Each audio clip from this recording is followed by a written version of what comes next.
الرحمن الرحیم ظہر الفساد فی البر والبحر بما کسبت ایدی الناس۔ قرآن پاک کی آیت ہے کہ زمین تری اور خشکی پر جو فساد برپا ہو رہا ہے یہ انسان کے اپنے ہاتھوں کا کیا دھرا ہے۔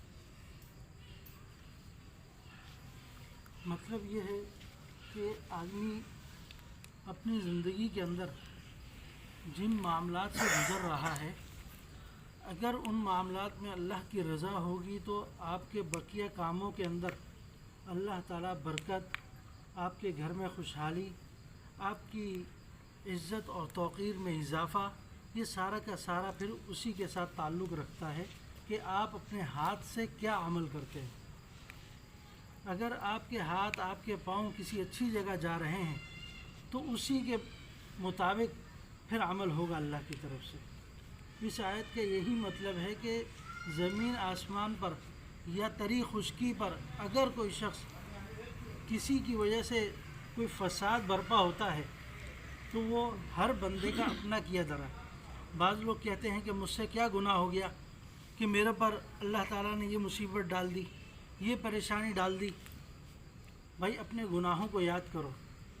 جس وقت تم صحت مند تھے، جس وقت تمہیں کچھ بیماری نہیں تھی، یا کوئی خوشی کا موقع تھا یا کوئی غمی کا موقع تھا، تو اس پر تم نے اللہ رب العزت کے احکامات پر کتنا عمل کیا؟ کیا اس وقت اپنی خواہشات کے پیچھے چل پڑے یا اللہ کا ڈر بھی تھا؟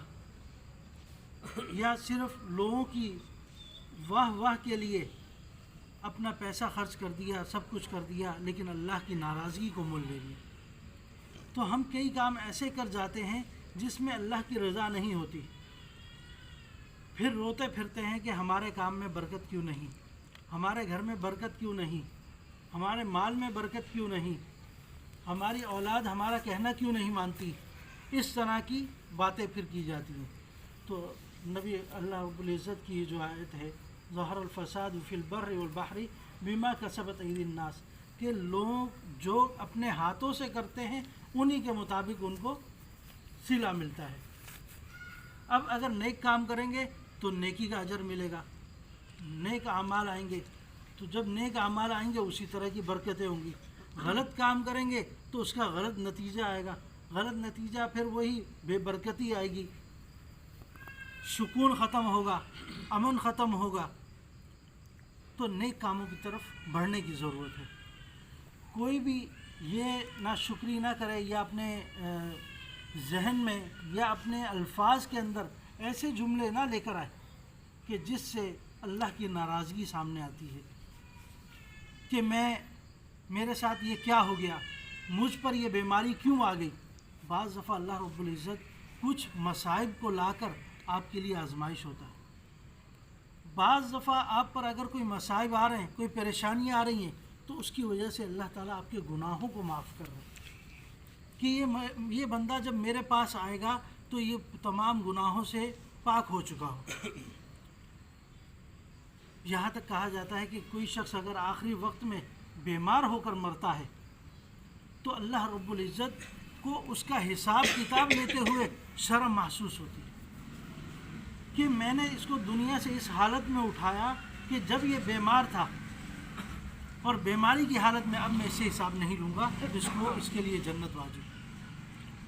تو یہ بیماری کا آنا، مصائب کا آنا، پریشانیوں کا آنا، یہ بعض دفعہ ہمارے لیے خیر کا سبب ہوتی ہے، لیکن شرط یہ ہے کہ بندہ استقامت والا ہو، اللہ رب العزت کی اس آزمائش کو اپنے اوپر مسلط نہ کر لے، اس کی وجہ سے پریشان نہ ہو جائے، بس یہ سمجھے کہ یا اللہ مجھے اس پریشانی سے اپنی خیر و عافیت سے نکال دے تاکہ آنے والے وقتوں میں پھر میں تیری برکتیں اور راحتوں سے مزین ہو سکوں۔